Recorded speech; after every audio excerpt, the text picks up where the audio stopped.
today comes from Luke chapter 2, verses 41 through 52. Hear now for a word from the Lord. Now every year his parents went to Jerusalem for the festival of Passover. And when he was 12 years old, they went up as usual for the festival. When the festival was ended and they started to return, the boy Jesus stayed behind in Jerusalem. But his parents did not know it. Assuming that he was in the group of travelers, they went on a day's journey. Then they started to look for him among their relatives and friends. When they did not find him, they returned to Jerusalem to search for him. After 3 days, they found him in the temple, sitting among the teachers, listening to them and asking them questions. All who heard him were amazed at his understanding and his answers. When his parents saw him, they were astonished, and his mother said to him, "Child, why have you treated us like this? Look, your father and I have been searching for you in great anxiety." He said to them, "Why are you searching for me? Do you not know that I must be in my father's house?" But they did not understand what he had said to them. Then he went down with them and came to Nazareth. He was obedient to them. His mother treasured all of these things in her heart. And Jesus increased in wisdom and in years, and in divine and human favor. The word of the Lord. Thanks be to God.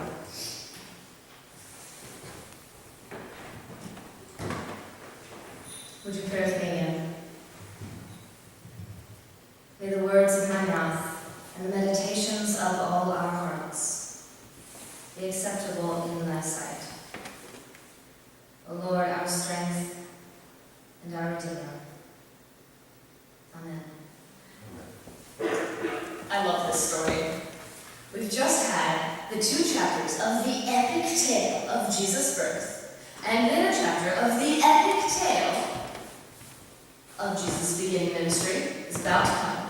In between, we get this random little story of preteen Jesus being approximately the most insufferable child ever, and his parents being kind of irresponsible parents. If you've ever accidentally left your kid at school and forgot to pick them up, you probably feel a lot better about yourself right now. I mean, really, you'd think the parents of the Son of God would pay more attention to his whereabouts. After all, Jesus was probably a really unusual child. This surely was not the first time he wandered off. You'd think after 12 years they'd be used to it. And that doesn't even begin to cover the questions from this passage. I mean, surely this is not the first time he's gone with them to Jerusalem for the Passover, but yet this is the first time this happens? Or why didn't it happen during the large number of days that they were in Jerusalem for the Passover? It only happens at the end when his parents leave.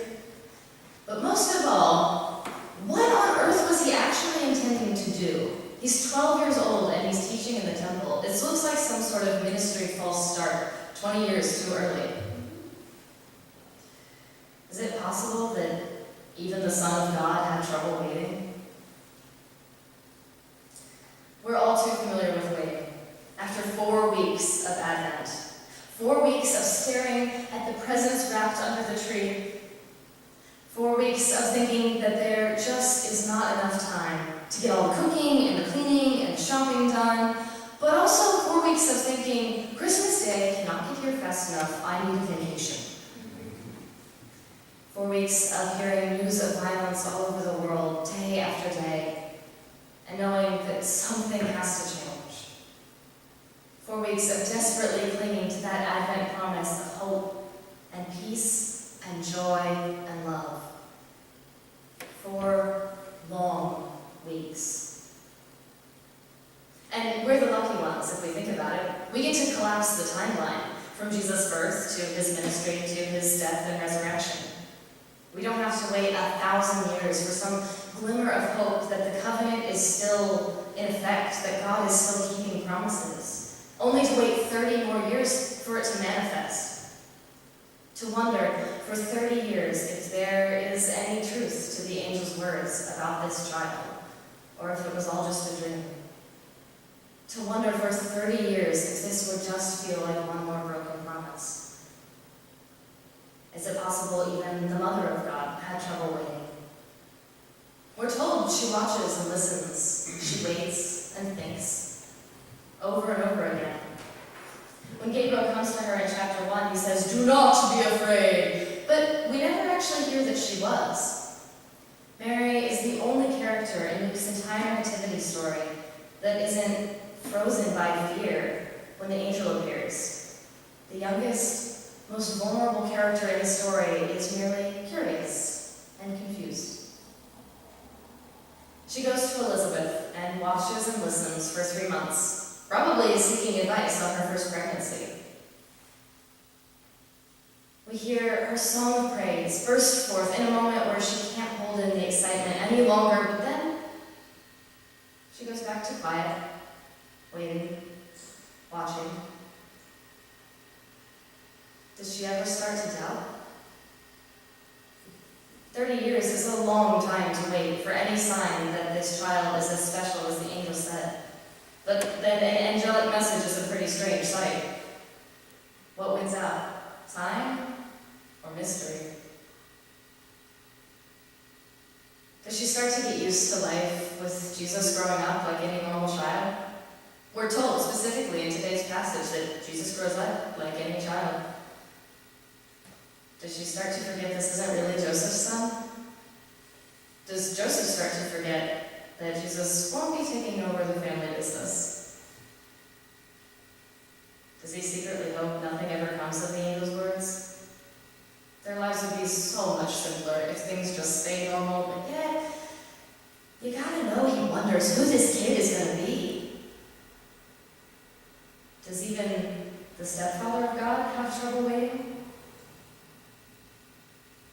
You may wonder why this sounds more like an Advent sermon than a Christmas sermon. The wait is over, right? This is Christ the King. Joy to the world, the Lord has come, right?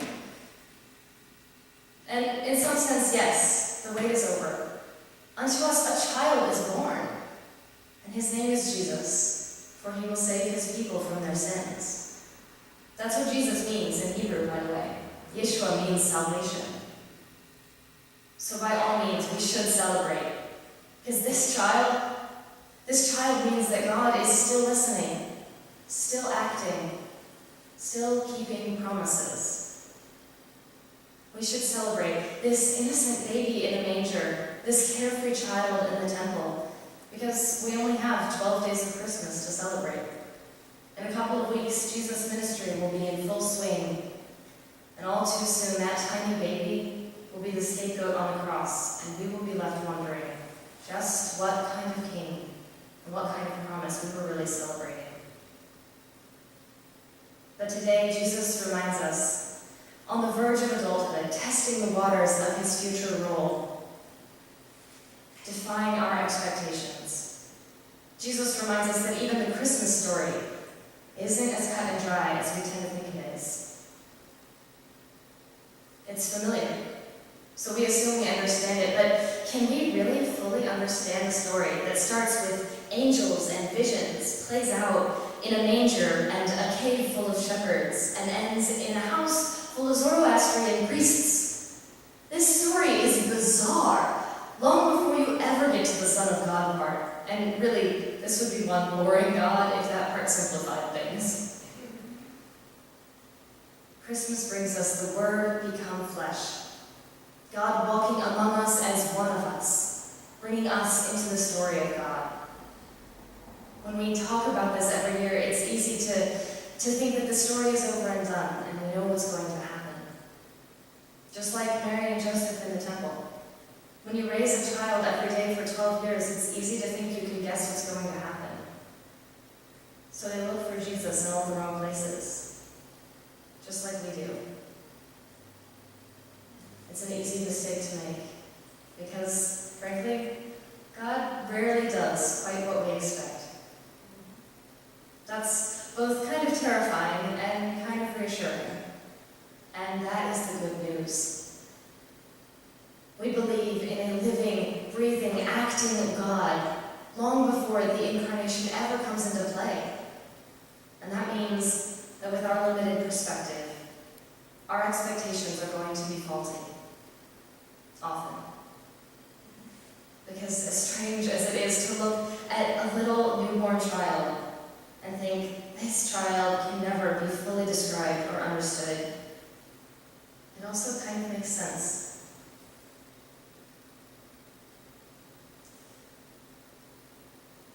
Is it possible even God has trouble waiting? This is Christ the King, the child who can never be grasped yet lies in Mary's arms. The God in human form, the King with no status or power, the unseen God whom we can see with our own eyes long before the end of days. Is it possible even God has trouble waiting? It's the Sunday after Christmas, and the baby is here, but we are left with more questions than answers. We have our promised Messiah, but to be honest, he doesn't look quite like we expected. At 12 years old, Jesus already has other plans. Isn't it obvious? I am to be about my Father's business. Well, no, Jesus, it's not even obvious what you mean by that. Things are clear as mud. And so, we can only watch and wait again as the story unfolds. So we sit back with Mary, and we treasure these things, and we watch, and we wait. Because in the midst of our celebrations, we can't help but remember that peace on earth and goodwill to all is still not our reality. Our world is still broken. We find ourselves wondering if the promise will ever be fulfilled. We struggle to wait until the time is right, and we find ourselves searching for glimpses of the kingdom to come. For those moments in the temple where we see a wise teacher and the Son of God, where our 12-year-old boy is sitting. And all the while, we wonder if we can really wait any longer. But the promise of Christmas is that God cannot wait to save us.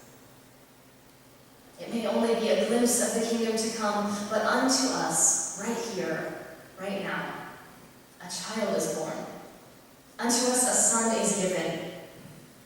In time the government will be upon his shoulder, but for now we wait, and we watch. And we savor every moment that we feel Christ's presence, because this child is Emmanuel,